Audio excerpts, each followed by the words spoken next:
Hi all, good evening, இல்லை good afternoon, good morning, எது வேணாலும் நீங்கள் எப்போ பார்க்குறீங்களோ அதை வச்சுக்கோங்க. எங்களுடைய அனுபவங்கள், நாங்கள் எப்படி வளர்ந்தோம், என்ன மாதிரி சூழ்நிலையில் வளர்ந்தோம், எப்படி ஆண்டவர் எங்களை அழைச்சார், ஊழியத்துக்குள்ளே வந்தோம், எப்படி ஊழியத்தை பண்ணிகிட்ருக்குறோம் அப்படின்றது குறித்து ஒரு டிஸ்கஷன் பண்ணலாம் அப்படின்னு ஒரு பிளான் பண்ணோம். ஸோ அதோட விளைவு தான் இது. ஸோ நாங்கள் யூஸ்வலாக பார்த்து பேசும்போது என்ன பேசுவோமோ அப்படி தான் பேச போகிறோம். இதில் எதுவும் ரொம்ப இதெல்லாம் இருக்காது, ஃபார்மாலிட்டிஸ் அந்த மாதிரிலாம் இருக்காது. Anyway, meet pastor Gnanadas, Shalom full gospel search, Koyilambakkam, அந்த சபையின் தலைமை போதகர் அண்ட் என்னுடைய சண்டே ஸ்கூல் நண்பர். சண்டே ஸ்கூல்லேருந்து நானும் அவரும் கிட்டத்தட்ட என்னுடைய ஒரு 5 வயசுலேருந்து நானும் அவரும் ஃப்ரெண்ட்ஸு. ஒரு 5 வயசுலேருந்து எனக்கு ஞாபகம் இருக்குது ஞானதாஸோடு இருக்கிற அனுபவங்கள். ஸோ யூ கோட் வாட்ச், நீங்கள் அதை தான் பார்க்க போகிறீங்க. ஓகே, தேங்க்யூ, கீப் வாட்சிங். ஹாய் ஞானதாஸ், எப்படி இருக்க? நல்லா இருக்கேன். அப்புறம் இதை பார்த்துட்ருக்கிற நம்ம ஆட்களுக்கு, நம்ம நண்பர்களுக்கு என்ன சொல்ல விரும்புகிறேன்? பாஸ்டர் சந்தோஷ் அப்படின்னு சொல்கிறது என்னுடைய நண்பன். நான் வாடப்படம் தான் பேசியிருப்போம். நாங்கள் அந்த நாளில் எப்படி விசுவாசத்தில் வாழ்ந்தோம் அப்படின்றத பற்றி தான் நாங்கள் ஜஸ்ட் ஒரு ஃபன்னாக நாங்கள் ஷேர் பண்ணிப்போம்னு நினைக்கிறோம். அப்படி தானே? கரெக்ட். அதனால் இது உங்களுக்கு ஒரு வேளை ஒரு ஃபன்னாகவும் இருக்கலாம், ஒரு எந்துவாகவும் இருக்கலாம். எப்படி இருக்குதோ அவங்களுடைய ஷேரை, உங்களுடைய அனுபவத்தை நீங்கள் வேறு விஷயத்தில் கமெண்ட் பண்ணலாம். எனிவே, உங்கள் எல்லாருக்கும் என்னுடைய வணக்கங்களை தெரிவித்துக் கொள்கிறேன். ஸோ என்னை பற்றி உங்கள் எல்லாருக்கும் தெரியும். பாஸ்டர் சந்தோஷ், ஷாலம் இன்டர்நேஷ்னல் மிஷனுடைய founder. Okay, so let's go on or keep on or start our conversation. Gnanadas, so இப்போ என்ன அப்படின்னா, நீயும் நானும் சின்ன வயசில் இருந்து ஃப்ரெண்ட்ஸ். ஒரு 5 வயசு 6 வயசுல இருந்து ஃப்ரெண்ட்ஸு. ஸோ நம்ம பழகின இடம் நமக்கு ஒரு பெரிய சொர்க்க பூமியாக இருந்தது அந்த காலத்தில் நம்மளுடைய சபை, NLAG சர்ச், பாஸ்டர் ரெவரண்ட் மோகன் அவர்களுடைய சபை தான் இல்லை, பாஸ்டர் மோகனுடைய சர்ச்சு. அந்த சர்ச்சில்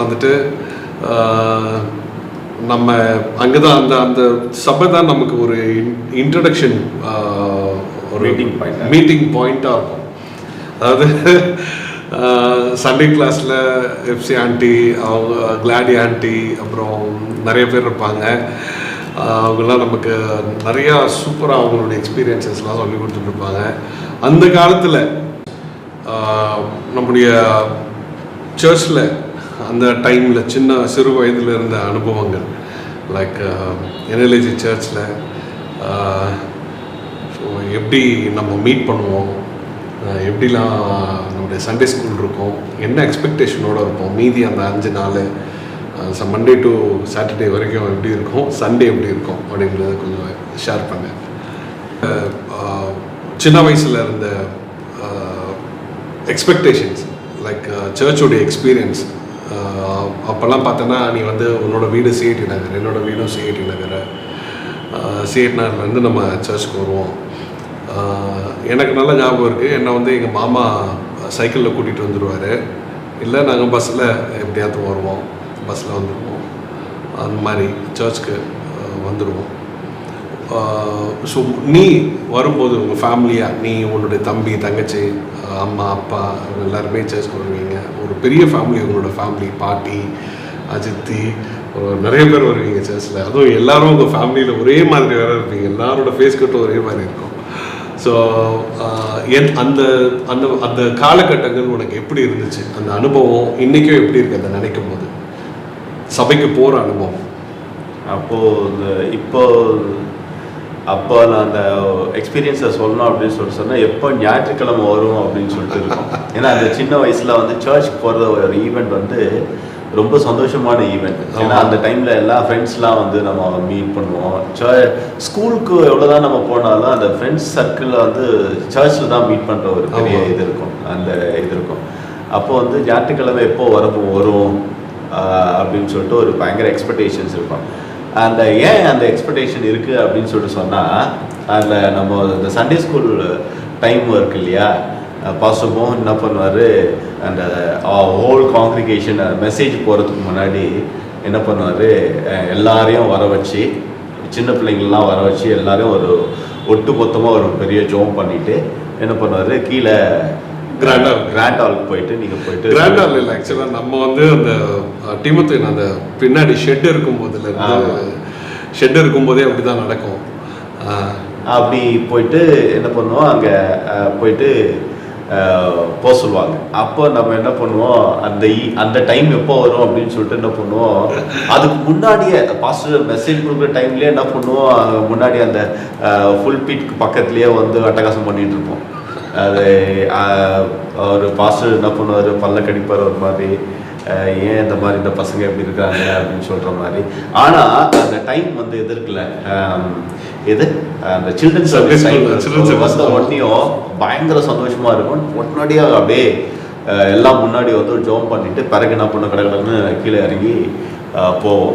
கீழே இறங்கி போயிட்டு அப்போ எஃப்சிஏக்கா வந்து எஃப்சிஏக்கா சண்டே கிளாஸ் எடுப்பாங்க. எஃப்சிஏக்காவுடைய தலைமையில் வித் வந்து பாஸ்டர் பீட்டர் சுதாகர் இருந்தார், சாம்பிள் ரகுபதி இருந்தார். இதெல்லாம் எனக்கு கொஞ்சம் ஓரளவுக்கு இந்த ஞாபகம்லாம் எனக்கு இருந்தது. அவரெல்லாம் வந்து நல்ல சண்டே கிளாஸ் எடுப்பாங்க. அப்போ வந்து ஹட்சன் டெய்லரை பற்றி சொல்லிக் கொடுப்பாங்க.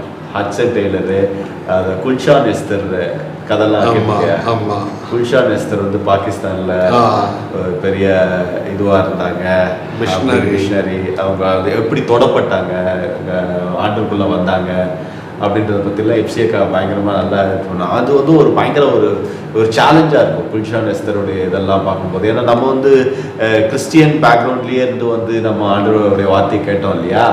என்னென்னா அந்த குல்ஷான் எஸ்தருடைய பேக்ரவுண்ட் வந்து ஒரு முஸ்லீம் பேக்ரவுண்டு, எப்படி ஆண்டவர் தொடப்பட்டாங்க அப்படின்றதெல்லாம் வந்து ரொம்ப நம்ம வந்து அந்த சின்ன பருவத்தில் அதை கேட்க முடியாத ஒரு சூழ்நிலையில் தான் நம்ம இருப்போம்.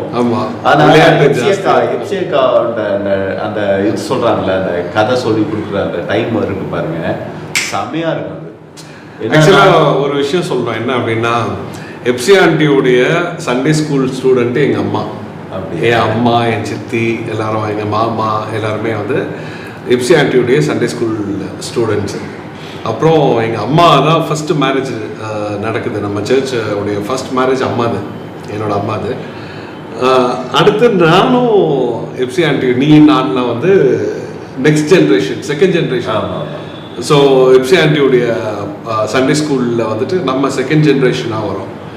ஆனால் சமீபத்தில் தான் இறந்தாங்க எஃப்சி ஆண்டியில். அவங்களுடைய வாழ்நாட்களில் அவங்க எத்தனையோ ஆயிரக்கணக்கான சிறுவர்களை வந்து ஆண்டவருக்காக எழுப்பினாங்க. அந்த ஆயிரக்கணக்கான சிறுவர்களில் நம்மளும் இருந்தோம் அப்படின்றது வந்து நமக்கு ஒரு பெரிய ஸ்லாக்கியம் தான் சொல்லணும்.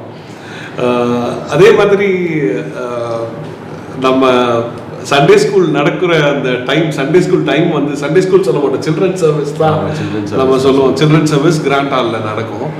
அந்த சில்ட்ரன் சர்வீஸ் நடக்கிற டைமில் வந்துட்டு நூற்றுக்கணக்கான குழந்தைங்க இருப்பாங்க இல்லை, நிறையா சில்ட்ரன்ஸ் இருப்பாங்க, நிறையா சிறுவர்கள். அந்த டைமில் நம்ம எல்லாருமே கூடியிருப்போம். அந்த சில்ட்ரன் சர்வீஸில் நடக்கிற விஷயங்கள், மறக்க முடியாத விஷயங்கள் ஏதாவது இருக்கா? அதான் என்ன நான் மறக்க முடியாத விஷயம் அப்படின்னு சொல்லிட்டு பார்த்தோன்னா, நானும் வந்து முட்டிகள் போட்டு ஜோம் பண்ணுவோம். அப்போ ஜோம் பண்ணும்போதே வந்து என்ன பண்ணுவோம், உன் மேலே நீ என் மேலே விழுவேன், நான் உன் மேலே விழுவோம். வந்துட்டு அந்த எஃப்சி ஆண்டிக்கு பயங்கரமாக ஒரு டிஸ்டர்பன்ஸானவே நாங்கள் இருப்போம் அந்த டைமில். ஆனால் எஃப்சி ஆண்டி நம்மளை திட்டினது கிடையாது, அவங்க திட்டினாலும் செல்லமாக இருக்கும். ஒரு மாதிரி திட்டுற மாதிரி இருக்கும், ஆனால் வந்து ரொம்ப அன்பாகவே இருப்பாங்க. அந்த அவங்க மேலே கோவமே வராது, கோவமே இருக்காது. அவ்வளோ ரொம்ப கைண்டாக இருப்பாங்க அவங்க எல்லா விஷயத்துலையுமே வந்து. அப்போ வந்து நான் வந்து இந்த அந்நிய பாஷை எக்ஸ்பீரியன்ஸ் வந்து அது எனக்கு கிடைச்சது அப்படின்னு சொல்ல முடியாது. பட் வந்து என்னன்னா எனக்கு வந்து விபிஎஸ்ல Vasantha aunty Sunday class, Vasantha aunty, pastor Caleb அவங்கெல்லாம் வந்து சண்டே ஸ்கூல் எடுக்கும். அப்போ வந்து ஒரு விபிஎஸ்ல எக்ஸ்பீரியன்ஸ் கொண்டு போனாங்க. எங்க அந்த பரிசுத்த ஆவியானவருடைய இதுக்கு ஒரு டச்சுக்காக ஜோம் பண்ணி அப்போ ஒரு எக்ஸ்பீரியன்ஸ் கிடைச்சது. அப்போதான் எனக்கு வந்து உண்மையாவே பரிசுத்த ஆவியானவர் இடைப்பட்டு வித் வந்து அந்நிய பாஷை பேசுகிற ஒரு லெவலுக்குள்ளே வந்தேன். ஆனால் அதுக்கு முன்னாடி எனக்கு அது எப்படி நான் சொல்கிறதுன்னு தெரியல. ஆனால் முன்னாடி ஒரு எக்ஸ்பீரியன்ஸ் இருந்த மாதிரி தான் எனக்கு தோணுச்சு. ஆனால் நான் என்ன பண்ணுவேன்னா அந்த அந்நிய பாஷை பேசும்போது இவன் இருக்கான் பாருங்க, இந்த சந்தோஷ் இன்னும் பாருங்க, நான் பேசுகிற அந்த அந்நிய பாஷையை அவன் இமிட்டேட் பண்ணுவான். அப்படியே சங்கர் ரக ரக ரக ரக ரக ரகா எப்படா பேசுறா அப்படின்னு கேட்பான். அதுவும் வாரம் பேசுவேன். ப்ரேயருக்கு முட்டி போட சொன்னாங்கன்னா ஃபர்ஸ்ட் ஞானதாஸ் பக்கத்துல தான் இருப்பான். அவனை வந்து சொல்லுவான், ஏய் அந்நிய பாஷை பேசலன்னா அடி. ஸோ அந்நிய பாஷை பேச சொல்றது அப்போ இருந்த ஃப்ரெண்ட்ஸ் இருக்கா? அந்த டைம்ல வந்து நாகேந்திரன் ஒரு ஃப்ரெண்டு ஒருத்தன், அவனுக்கு கண்ணு தெரியாது. இன்னைக்கு ஒரு நாள் நான் பாஸ்டர் ஆகி ஊழியக்காரனாகி நம்ம வந்து மதுராந்தகத்தில் ஒர்க் பண்ணிட்டு அப்புறம் வேற எங்கெங்கெல்லாம் ஒர்க் பண்ணிட்டு வந்து ஒரு டைம் வந்து பாஸ்டர் மோகன் சர்ச்சில் பின்னாடி இதில் உட்காந்துட்டு இருக்கிறேன். அதே நாகேந்திரன் வந்து குட்டிகால் போட்டு ஜோம் பண்ணுறான். அது பார்க்கும்போது எனக்கு அப்படியே நம்ம வந்து அதே கிராண்ட் ஹால்ல அதே சண்டே சில்ட்ரன் சர்வீஸ் தான் நம்ம எங்க பழகணுமோ அதே 5 மணிக்கு வந்து ஜோம் பண்றான். பார்த்த உடனே ரொம்ப இதாயிடுச்சு. நான் அவனை பார்த்து பேச முடியல. பட் வந்து என்னன்னா அவனுடைய பக்தி அதான். ஆக்சுவலாக நாகேந்திரனை பற்றி சொல்லணும் அப்படின்னா எங்கள் சண்டே ஸ்கூல் ஃப்ரெண்டு தான் நாகேந்திரனுக்கு வந்து கண்ணு தெரியாது. இன்னொன்று அவங்க அப்பா வந்து ஒரு ஜோசியக்கார். அவர் பூனையெல்லாம் வச்சுக்கிட்டு பயங்கரமாக ஜோசியம் சொல்லிக்கிட்டு இருப்பார். ஊராக போய் ஜோசியம் சொல்லுவார். ஏதோ பையில் பூனை வச்சுருப்பாருன்னு சொல்லுவாங்க. அவங்க அண்ணன் ஒருத்தர் தான், அவனும் சரியில்லைன்னு கேள்விப்பட்டோம். ஆனால் இவன் மட்டும்தான் அந்த வீட்டில் ரட்சிக்கப்பட்டு சபைக்கு வந்துட்டு ரொம்ப வருஷமாக இன்னைக்கு வரைக்கும் அவன் அந்த சபையில் இருக்கிறதா கேள்விப்பட்டேன். என்எல்ஏஜியில் தான் இருக்கான் அப்படின்னு சொல்லி. அப்புறம் செந்தில் ஜான், அவன் வந்து என்னோட க்ளோஸ் ஃப்ரெண்டு. அவன் என்கிட்ட ஃப்ரெண்டாக இருந்தால் இவருக்கு பிடிக்காது. அப்போ என்னடா நீ செந்தில் கூடயே சேர்றிய, என் கூட சேர மாட்டியா அப்படின்ற மாதிரி ஒரு மாதிரி உருக்கமா கேட்பாங்க. அது இன்னொரு இதெல்லாம் இருக்கு. அது நம்ம இன்னும் சொல்லுவோம். நம்ம நைட் ப்ரேயர்ல ஜீவானந்த நைட் ப்ரேயர் அது ஆக்சுவலாக வரலாம் இருக்கலாம். செந்தில் அவன் வந்து ஒரு ஃப்ரெண்டு. அப்புறம் யாபேஸ் எல்லாம் நாங்கள் எல்லாருமே பார்த்தீங்கன்னா சர்ச்சில் வந்து 2 விதமான குரூப் இருக்கும். அதாவது ஒரு குரூப் வந்து பயங்கர ஹைஃபையாக இருக்கிற ஆட்கள், தென் நல்லா ஹைஃபையாக இருப்பாங்க, நல்ல ட்ரெஸ் பண்ணிட்டு நல்லா ட்ரெஸ் பண்ணிட்டு வருவாங்க, அப்படியே சைலண்ட்டாக வருவாங்க, சைலண்ட்டாக அவங்க ஃப்ரெண்ட்ஸோட நின்றுட்டு அப்படியே போயிடுவாங்க. பட் எங்களோட குரூப் எப்படின்னா எல்லாருமே கஷ்டப்படுற ஆட்கள், ரொம்ப கஷ்டப்படுவோம். வீட்டில் சாப்பாடே இருக்காது, அந்த மாதிரி ஒரு சூழ்நிலை தான். ஆனால் சபைன்னு வரும்போது எங்களுக்கு பசி தெரிஞ்சதே இல்லை. சர்ச்சில் என்ன வேலை சொல்கிறாங்களோ அந்த வேலையை செய்வோம். எங்கள் ஆண்டி எப்சி ஆண்டி சொன்னாலும் சரி, இல்லை பாஸ்டர்ஸ் யாராவது ஏதாவது வேலை செய்யணும்னு சொன்னாலும், அது வேலைன்னா பெரிய வெட்டி முறைக்கிற வேலை கிடையாது. இந்த சேர் அடுக்கிறது, இல்லை சேர் துடைக்கிறது, அந்த மாதிரி வேலைகள் சின்ன பசங்க என்ன செய்ய முடியுமோ அந்த வேலையை சொன்னாங்கன்னா அதை கரெக்டாக செய்வோம். அதே மாதிரி சர்ச்சில் வந்து ஒரு ஃபெஸ்டிவல் மாதிரி நடக்கும். ஞாபகம் இருக்கா? இந்த கேம்ஸ் எல்லாம் வைப்பாங்க. அர்பின் ஃபெஸ்டிவல் மாதிரி, ஹார்வெஸ்ட் ஃபெஸ்டிவல் மாதிரி, அர்பின் பண்டிகை மாதிரி வைப்பாங்க, மிஷன் ஃபண்ட்ஸ் ரைஸ் பண்ணுறதுக்கு. அப்போ அந்த டைம்லலாம் பார்த்தீங்கன்னா பிரியாணி பேக்கெட்ஸ் பொட்டலம் கட்டுறதுக்காக போயிடுவோம். நான் எங்கள் ஃப்ரெண்டு ஒருத்தர் எங்கள் டீமில் ரொம்ப க்ளோஸாக இருப்பான், அருள் அப்படின்னு நினைக்கி, இப்போ இல்லை இறந்துட்டான் அவன். அப்புறம் செல்வம்னு சொல்லி ஆரோக்கிய செல்வம்னு ஒரு பையன் இருப்பான் அவன். அவங்க அப்பா போலீஸ்கார், அவன் அப்பா ஒரு போலீஸ்காரரு. ஆனால் அவர் போலீஸ்கார் மாதிரி இருக்க மாட்டாரு, இவன் தான் போலீஸ்கார் மாதிரி இருப்பான். தலையை ஒட்ட வெட்டி ட்ரௌசர் மாட்டி அந்த மாதிரி. ஸோ இதெல்லாம் கொஞ்சம் டீப்பாக பேச வேண்டிய விஷயங்கள். என்ன அப்படின்னா, ஆரோக்கிய செல்லத்தை வந்து அவ்வளோ ஸ்ட்ரிக்டாக வளர்த்தாங்க. பயங்கர ஸ்ட்ரிக்ட்டு, பயங்கர அவங்க அப்பா வந்து அவனை அட்டின்னு அடிச்சு, அவங்க தம்பியும் அவனையும் அட்டின்னு அடிச்சு அப்படிலாம் வளர்த்தாங்க. கடைசியில் அந்த பசங்களுடைய லைஃப் எப்படி இருந்தது அப்படின்னா, எவ்வளோக்கு எவ்வளோ அவங்கள வந்து ஸ்ட்ரிக்ட் பண்ணி பண்ணாங்களோ அவ்வளோக்கு எவ்வளோ அந்த பசங்களோட லைஃப் ஸ்பாயில் ஆயிடுச்சு. ஆரோக்கிய செல்வமும் இறந்துட்டான், அவனும் நல்லபடியாக இறக்கலை, ரொம்ப மோசமான லைஃப், பயங்கரமாக ஆல்கஹால் அடிக்ட் ஆகி பயங்கர இதாகிட்டான். அவங்க தம்பி ஏதோ செங்கல்பட்டு ஏரியாவில் பெரிய ரவுடி ஆகிட்டான் அப்படின்னு சொல்லி கேள்விப்பட்டோம். ஸோ அவ்வளோ ப்ரெஷர் போட்டு வளர்த்த பசங்க வந்து இதானாங்க. எங்கள் வீட்டில் பை காட்ஸ் கிரேஸ் ரொம்ப ப்ரெஷர்லாம் கிடையாது, எங்களை அப்படி தான் விடுவாங்க. பட் எங்கள் கூட அருள்னு ஒரு பையன் இருந்தான், அருள் பீட்டர் அப்படின்ட்டு. NLG பாஸ்டராக இருந்து இறந்துட்டார் அவர். அருளும் வந்து எங்களோட close friend. So harvest festival வரும்போது நம்ம அந்த பிரியாணி பேக்கெட்ஸ் பண்ணுவோம் பொட்டலம் மடிக்கிறதுக்கு. அதில் வந்து முட்டை எடுத்து வைக்கிறது எங்கள் அந்த வேலையில் இருப்போம். அங்கே முட்டை எங்கள் வாய்க்குள்ளேயும் போயிட்டே இருக்கும், லைனாக முட்டை. அப்புறம் கன்வென்ஷன் ஞாபகம் இருக்கா? ஆமாம், மிஷன் கன்வென்ஷன் YMCA நடக்கும். கன்வென்ஷனில் ஜீசஸ் 91, 92 அந்த வெள்ளம் வந்த டைமில், வெள்ளம் வந்து சென்னை ஃப்ளட்டு ஒரு தடவை வந்துச்சு. அப்போ சர்ச்சில் எல்லாமே போயிருச்சு. போனப்போ சர்ச் கொஞ்ச நாள் YMCA நடந்துட்டு இருந்தது. அந்த டைமில் அப்போது நடந்த சர்வீசஸ். அப்புறம் சென்னையில் இருக்க எல்லா அசம்பிளிஸ் ஆஃப் காட் சர்ச்சை வந்து ஒன்றா சேர்ந்து கன்வென்ஷன் YMCA நடக்கும். அப்போ ஞானஸ்தானம்லாம் வந்து அந்த ஸ்விம்மிங் YMCA ஸ்விம்மிங் பூலில் ஞானஸ்தானம் கொடுப்பாங்க. அப்போ வந்து அந்த சர்ச்சுக்கு ஒரு கவுண்டிங் அந்த ஞானஸ்தானத்துக்கு வந்து நல்ல முனைப்பாக இருந்து நிறைய பிலீவர்ஸை ரசிக்கப்படுற மாதிரி ஆண்டோடைய வார்த்தையை சொல்லி நல்லா வழிநடத்தின காரியங்கள்லாம் அந்த டைமில் நிறையவே இருந்தது. அந்த டைம்லலாம் வந்து சர்ச்சில் பாஸ்டர் சாந்தராஜெல்லாம் இருக்காங்க. பாஸ்டர் சாந்தராஜ் இருப்பாங்க. ரொம்ப எக்ஸலண்ட்டாக அவங்களுடைய வாய்ஸ் கொஞ்சம் நல்ல ஒரு சாமிங்காக இருக்கும். கரகரன்னு இருந்தாலும் ஒரு நல்ல வாய்ஸ், அது மேக்னெட்டிக் வாய்ஸ் சொல்லலாம். நல்லா அழகாக அந்த வாய்ஸ் வந்து ரசிக்கிற மாதிரி தான் இருக்கும். ஸோ அழகாக பாடுவார், அழகாக இங்கிலீஷ் சாங்ஸ் எல்லாம் பாடுவாங்க, கிட்டார் வாசிப்பாங்க. ஸோ கொஞ்சம் நம்ம சர்ச்சுடைய இன்ஸ்ட்ருமெண்டல் இது வந்து நெக்ஸ்ட் லெவலுக்கு போனது அப்போ தான். பாஸ்டர் சாந்தராஜ் இவங்களாம் வரும்போது தான் கிட்டார் அது இதுன்னு சொல்லிட்டு ட்ரிபிள் கேங்கோஸ் அதெல்லாம் வந்து பார்க்க ஆரம்பிச்சது. தென் பப்பட் ஷோ நடக்கும் சில்ட்ரன்ஸ்க்கு. 3 நாள் பப்பட் ஷோ, ஃபாரினர்ஸ் வருவாங்க அவருக்கா. அது என்ன இது சொல்லுவாங்க, பப்பட் ஷோ நடக்கும்போது ஒரு 3 டேஸ்க்கு நடக்கும். அது மேஜிக் எல்லாம் பண்ணுவாங்க. NLGயுடைய அனுபவங்கள் சொல்ல நிறையா சொல்லிகிட்டே போகலாம். ஆத்தோரத்தில் இருக்கிற சபை, அந்த இப்போ கொஞ்ச நேரத்துக்கு முன்னாடி பாஸ்டர் சொல்லிகிட்டு இருந்தார், பாஸ்டர் ஞானதாஸ் சொல்லிகிட்டு இருந்தார். ஏன்னா அதாவது நதிக்கரை நாகரிகம், எகிப்து பார்த்தீங்கன்னா நைல் நதிக்கரையில் தான் வளர்ந்துச்சு. நைல் நதிக்கரையில் தான் இந்த NLGயுடைய. அதே மாதிரி சிந்து சமவெளி நாகரிகம் இப்போ வந்து பார்த்தீங்கன்னா இது நம்ம தமிழருடைய நாகரிகம் என்னிடம் கீழடி வந்து வைகை ஆற்றுங்கரையில் வந்து வளர்ந்த ஒரு நாகரிகம் அப்படின்னு சொல்லிட்டு. ஸோ ஒவ்வொரு நதிக்கரையில் ஒவ்வொரு நாகரிகம் வளர்ந்தது. ஏஜி நாகரிகம் சென்னையில் வந்து பார்த்தீங்கன்னா அது நதிக்கரை தான்.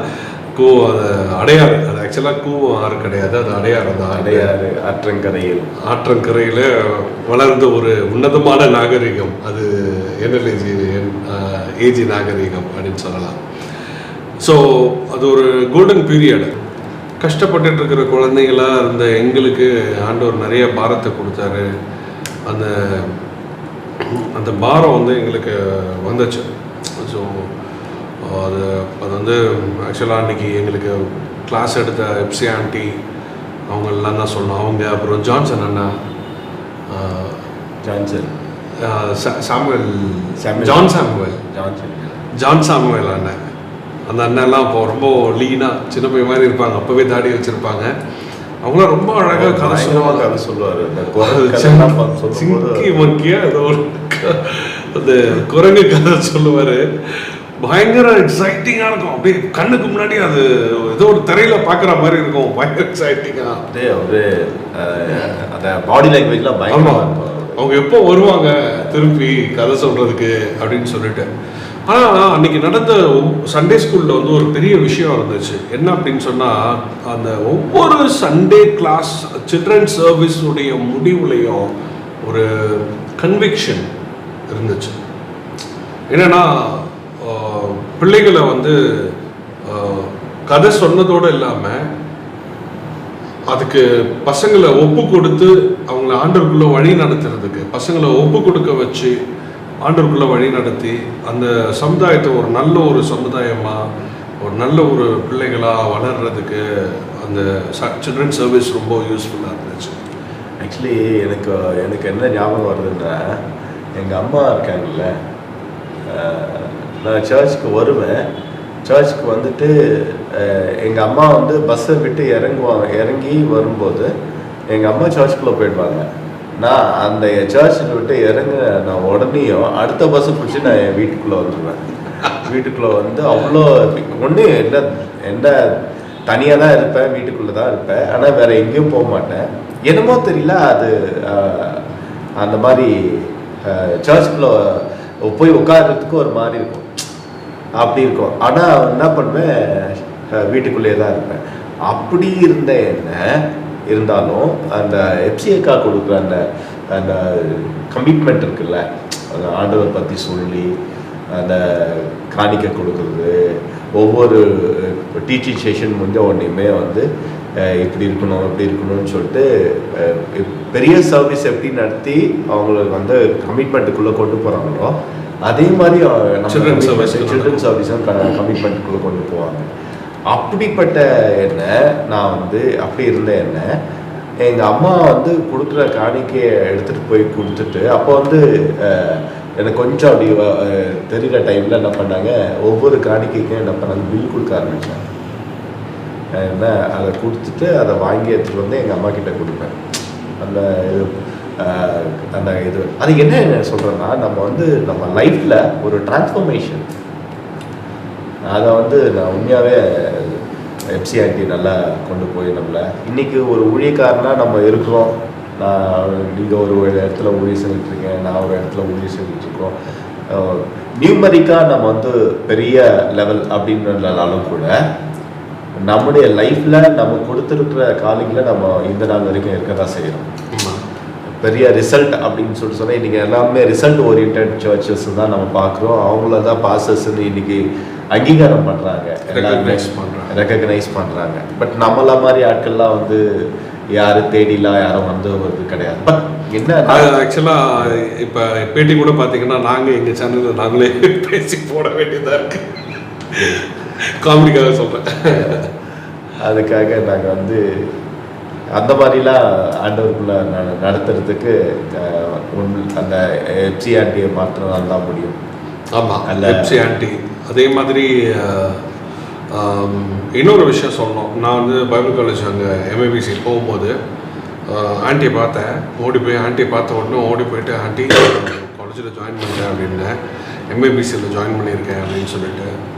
அப்போது ஆண்டி ரொம்ப சந்தோஷப்பட்டுட்டு ஆண்டி என்னை பார்த்து சொன்ன ஒரே ஒரு வார்த்தை, பிள்ளை நீ சேர்ந்துருக்க சரிடா, ஆனால் நீ ஆண்டவருக்காக ஊழி செய்யணும். ஆண்டவர் உன்னை பார்த்து உண்மையும் உத்தவம் உள்ள ஊழியக்காரனே உன் நிஜமா நீ கனம் பண்ணினாய் அப்படின்னு சொல்லிட்டு ஆண்டவர் உன்னை எழுப்பி நின்று பரலோகத்துக்கு நீ போகும்போது வரவேற்கணும், அதுக்காக மட்டும் ஊழியம் செய்ய அப்படின்னு சொல்லி ஒரு வார்த்தை சொன்னாங்க. அதாவது அன்னைக்கு தான் நான் பைபிள் காலேஜ் போகிறேன். அன்னைக்கு காலையில் அங்கே போய் நிற்கிறேன், ஆண்டியை பார்க்குறேன், சொல்லிவிட்டு கிளாஸ்க்கு ஆண்டியை பார்த்து சொல்லணும்னு சொல்கிறேன். அடுத்து கிளாஸ்க்கு போகிறேன். அந்த டைமில் ஆண்டி சொன்ன வார்த்தை அது இன்றைக்கி வரைக்கும் அவங்க ஆல்மோஸ்ட் சொல்லி நான் 2002 பைபிள் காலேஜ் போனேன்னு நினைக்கிறேன். இன்றைக்கி வரைக்கும் அந்த வார்த்தையை வந்துட்டு, அதாவது எனக்காக நான் ஊழியம் பண்ணணும், எனக்காக நான் ஏதாவது ஒன்று செஞ்சுக்கணும் அப்படின்னு சொல்லி யோசிக்கிற அந்த யோசனை வந்துச்சு அப்படின்னா அந்த வார்த்தை இன்றைக்கி வரைக்கும் எனக்கு ஞாபகம் வருது. ஐயோ ஆண்டி அதை சொன்னாங்க. அப்போது ஆண்டி சொன்னது ஆண்டவரே சொன்ன மாதிரி ஒரு விஷயம் நம்புகிறேன் நான். நம்ம வந்து பெரிய ஹானர் அப்படின்னு சொன்னால் ஃபர்ஸ்ட் மவுண்ட்க்கு தான் நம்ம ஹானரை கொடுப்போம். நம்ம அதில் மாற்றமே இல்லை. ஆனால் நம்மள மாதிரி சில்ட்ரன் சர்வீஸ்லேருந்து வந்தவங்களுக்கு என்ன சொல்கிறதுன்னா ஆன்டியோடைய பார்ட் இருக்குதுல்ல. ஆமாம். ஏன்னா அவங்க வந்து நான் ஞானஸ்தானம் எடுத்துட்டேன்னு சொல்லும்போது அவங்க அடைஞ்ச அந்த சந்தோஷம் இருக்கு தெரியுமா, அது கவுண்ட்லெஸ். அது என்னன்னா அப்படியே வந்து அப்படியே தலையை பிடிச்சி தலைமையில கை வச்சு ஜோம் பண்ணி உருகி ஜோம் பண்ணுவாங்க. ஆண்டவரே, நான் வந்து நடத்தின இந்த தம்பி இந்த நல்ல ஞானஸ்தானம் எடுத்து உங்களுடைய சமூகத்தில் இருக்கிறாரு அப்படின்னு ஒரு பெரிய சந்தோஷத்தோடு கூட அவங்க ஜோம் பண்ணுறது எனக்கு ஞாபகம் இருக்குது. அவங்களுக்கு ஒரு பெரிய பிளஸ்ஸிங், அது ஒரு பெரிய கவுண்டிங். அது அவங்க நடத்தின அந்த ஊழியத்தில் ஒரு பெரிய சந்தோஷம் அவங்களுக்கு அந்த இதில். ஸோ இப்போ இது வந்து இந்த டாபிக் வந்து எஃப்சிஎன்டி டாப்பிக்காகவே போயிட்டுருக்கு. நம்ம வந்து கொடுக்குற கிரெடிட்னு ஒன்று. ஆமாம், அவங்களுக்கு கிரெடிட்ஸ் கொடுக்கணும் நம்ம. ஏன்னா இன்றைக்கி ஒரு பெரிய பெரிய ஊழியக்காரர்கள் இல்லை, ஒரு பெரிய கனமான ஊழியத்தை செஞ்சிட்ருக்கோம். அந்த ஊழியத்தை செய்ய மோஸ்ட்லி வந்து இந்த கிரெடிட் வந்து எல்லாருக்குமே நம்ம பெரிய பாஸ்டர் அப்படின்னா அவங்களுக்கு தான் போவோம். உண்மையாகவே நம்ம தப்பாக சொல்ல. பட் வந்து ஆனால் கீழே இருக்கிற நம்ம நடத்துகிறவங்களும் அவங்களும் இருக்கிறாங்கல்ல. அவங்களுக்கும் வந்து இன்கேஸ் வந்து இப்போ இதை பார்க்குறவங்களுக்கு வந்து நான் இங்கே தானே ஊழி செய்கிறேன், எனக்கு வந்து கிரெடிட் இருக்காது, எனக்கு ஒரு கிரெடிட் இருக்காதுன்னு நினைப்பாங்க. பட் இது வந்து அப்படிப்பட்ட ஆட்கள் இதுதான் உண்மை. நம்ம என்ன, அதாவது we are speaking our experience. நம்ம என்ன வந்து அனுபவிச்சோமோ அதை நம்ம கடந்து வந்த விஷயங்களை தான் பேசிகிட்டு இருக்கோம். இதில் மறைக்க ஒன்றும் இல்லை. அடுத்தது வாலிப நாட்கள்.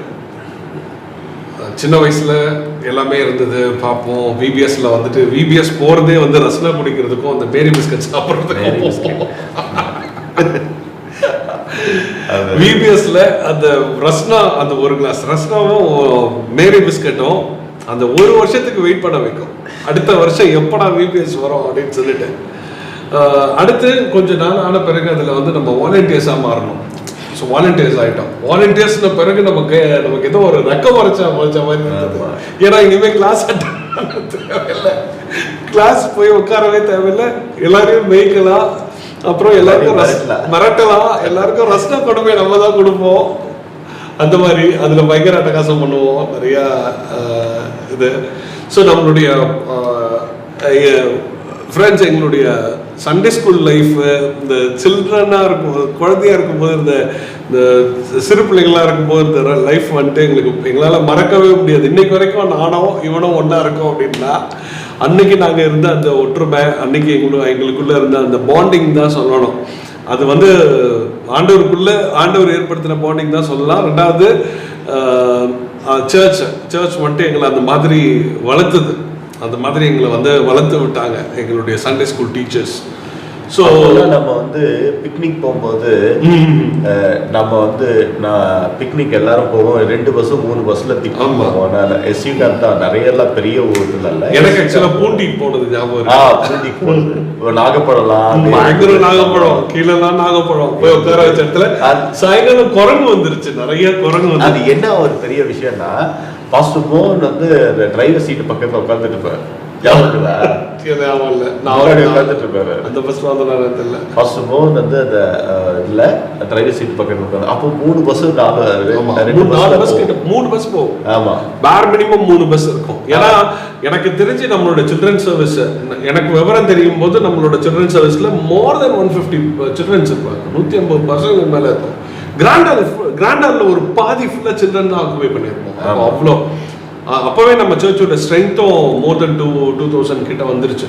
ஒரு 1500 to 2000 ஞாபகம் இருக்கு. அந்த டைமில் ஹார்வெஸ்ட் 5000ன்னு சொல்லிட்டு 5000 ஆத்துமாக்களை அறுவடை செய்யணும்னு சொல்லி அப்போ தான் அந்த டைமில் இது பண்ண ஆரம்பிச்சோம். அப்போ நம்ம சர்ச்சுடைய இது வந்து ஸ்ட்ரென்த் வந்து அப்போ வந்து ஒரு ஆவரேஜாக ஒரு அட்லீஸ்ட் ஒரு 500 to 1000 கொண்டு டிகேட் ஆஃப் ஹார்வெஸ்ட் அந்த இதெல்லாம் கொடுத்துருப்பாங்க. அறுவடை 5000 அப்படின்னு அறுவடையின் 10 ஆண்டு அறுவடை 10 decade of harvest. Decade. Okay. எனக்கு இது ஞாபகம் இருக்கு. அறுவடை 5000னு நம்ம பில்லர்ஸ் எங்கே திரும்பினாலும் அங்கெல்லாம் அந்த ஸ்டிக்கர்ஸ் ஒட்டியிருப்பாங்க. அறுவடை 5000, அறுவடை ஹார்வெஸ்ட் 5000, ஹார்வெஸ்ட் 5000 சொல்லிட்டு. அப்போது ஆனால் அந்த டைமில் உயிரை கொடுத்து நம்மளுடைய விசுவாசிகள் வந்து அவ்வளோ இறங்கி ஆத்மாதாயம் பண்ணுவாங்க. வசந்தா ஆண்டியோடைய பார்ட் என்எல்ஏஜில் வசந்தா ஆண்டி அப்படின்னு ஒரு ஆண்டி இருந்தாங்க. அவங்க தான் பாஸ் அருள், எங்கள் ஃப்ரெண்டோடைய அம்மா. அந்த ஆண்டியோடைய ஊழியங்கள் மறக்கவே முடியாது. ஏன்னா நான் ஏன் இதை சொல்கிறேன்னா, அருள் வந்து நம்மக்கிட்ட நம்ம கூட சேர்ந்து அவன் அட்டகாசம் பண்ணுறது அதெல்லாம் இந்த மாதிரியான அட்டகாசம் பயங்கரமாக பண்ணிக்கிட்டு இருப்போம் நம்ம. ஆனால் ஒரு பக்கம் அவங்க அம்மா பார்த்தா எக்ஸ்ட்ரீம் லெவலில் நாடகத்தில் நடிக்க ஒன்று அனுபவத்தில் நடிக்க ஆரம்பிச்சிட்டாங்க. ஆமாம் ஆமாம். ஆக்சுவலாக அவங்களுடைய ஊழியம் வந்து எக்ஸ்ட்ரீம் லெவலில் இருக்கும். என்னன்னா அவங்க வீடு வந்து சிஐடி நகர் தான். நாங்கள் சிஐடி நகர்லேருந்து கேகே நகர், அசோக் நகர் கிட்ட நாங்கள் ஷிஃப்ட் ஆகி போயிட்டோம். அப்போ எங்கள் அம்மா அங்கே இருக்காங்க. ஸோ அம்மா வந்து ஆண்டிக்கு ரொம்ப க்ளோஸு. ஆண்டி வந்து அங்கே ப்ரேயர் நடத்த வருவாங்க. அதாவது சிபிடபிள்யூடி கோட்ரஸ்ன்னு ஒரு இடம் இருக்கும். அங்கே ஒரு சிஸ்டர் இருந்தாங்க, கலை சொல்லிட்டு ஒரு சிஸ்டரு. சிஐடி நகர்லேருந்து 5 பஸ் பிடிச்சி கேகே நகர் வந்து பிரேசல் நடத்துவாங்க. ஸோ இந்த செல் குரூப்ஸில் அப்புறம் உமன் ஃபெலோஷிப்லலாம் பார்த்தா வசந்தா ஆண்டி எக்ஸ்ட்ரீம் லெவலில் சரியான ஊழியம். அவங்க மூலமாக ஏகப்பட்ட பேர் ரட்சிக்கப்பட்டாங்க. ஒரு பாயிண்ட் ஆஃப் டைமில் என்ன அப்படின்னா, யாருக்காவது பரிசுத்தாவின் அபிஷேகம் கிடைக்கல அப்படின்னா அதுக்கு ஏஜென்ட் யார் அப்படின்னா வசந்தா ஆண்டி தான். ஆமாம், பரிசுத்தாவின் அபிஷேகம் யாருக்காவது கிடைக்கல அப்படின்னா வசந்தா ஆண்டியை மீட் பண்ணால் பரிசுத்தாவின் அபிஷேகம் கிடைச்சிரும் அப்படின்னு. அது எப்படி வந்துச்சு, என்ன ஆச்சுன்னு தெரியல. நிறையா விஷயங்கள், நிறைய பேர் வந்து பரிசுத்தாவின் அபிஷேகம் வேணும் அப்படின்னா வசந்தாக்காவை போய் பாருங்க அப்படின்ட்டு ஒரு பிராண்டாவே ஆயிட்டாங்க. அவங்களுக்கு போய் பார்த்தா பரிசுத்தாவின் அபிஷேகம் கிடைச்சிரும் அப்படின்னு. ஸோ நிறைய பேருக்கு அந்த எக்ஸ்பீரியன்ஸ் வந்து அந்த நம்ம சர்ச்சுக்காகவே நல்லா பாடுபட்டவங்க. ஸோ இது வந்து ஒரு நல்ல ஒரு டைம். வசந்தா ஆண்டியோடைய இது அவங்களோட பார்ட்டும் சர்ச்சில் இல்லைன்னு சொல்லவே முடியாது யாரும். ஆனால் நாங்கள் நாளடைவில் கேள்விப்பட்டோம், அதாவது வசந்தா ஆண்டியவே பிடிக்காத ஏரியா பாஸ்டர்ஸ்லாம் அங்கே இருந்தாங்க அப்படின்னு சொல்லிட்டு.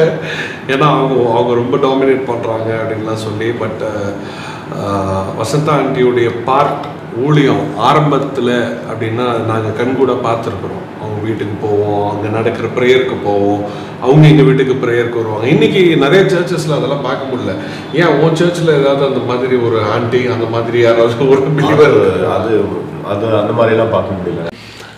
இப்போ ஆனால் சர்ச்சஸில் பார்த்தோன்னா நிறையா ஆட்கள் இருக்காங்க. ப்ரேயர் கொடுக்க மாட்டுறாரு, அதனால் நாங்கள் வரமாட்டோம். நாங்கள் வந்து டியூப்லைட் வாங்கி கொடுத்தோம், ஆனால் எங்கள் பேரை வந்து அவர் சொல்ல மாட்டுறாரு, எங்களுக்கு துண்டு போட மாட்டுறாரு, ஒரு போர் ஒன்று போடலாம் அப்படின்லாம் சொல்லியாங்க, சால்வை ஒன்று போடலாம், அந்த மாதிரியெல்லாம் எதிர்பார்க்குற ஆட்கள் இருக்கிறாங்க. இன்றைக்கி சபைகள் எல்லாம் வந்து அழிஞ்சு போய்கிட்டு இருக்குது. ஆனால் அந்த ஒரு சபையை பார்க்குறோம், ஒரு நைல் நதி நாகரிகம் மாதிரி ஒரு அடையாறு நதி நாகரிகம் அப்படின்னு சொல்லலாம். ஏன்னா சென்னையில் வந்து கிறிஸ்தவர்கள் மத்தியில் ஒரு பெரிய எழுப்புதல் கொண்டு வந்து அசைச்ச இம்பேக்டை கொடுத்த சபைகள் ரெண்டு சபை. அதில் ஒன்று வந்து புருஷவாக்கம் ஏசிஏ, இன்னொரு சபை வந்து சின்னமலை ஏஜி. அப்போது இந்த 2 சபையில் இந்த நதிக்கரை இது மாதிரி வந்தது இந்த சபை. ஆனால் இதில் ஆண்டவர் என்ன பண்ணார் அப்படின்னா, பலதரப்பட்ட ஜனங்களுடைய திறமையை அங்கே கொண்டு வந்து ஒன்று சேர்த்தார். பல திறமையான ஆட்கள் அந்த ஒரு இடத்துல கூடினாங்க. பல திறமையான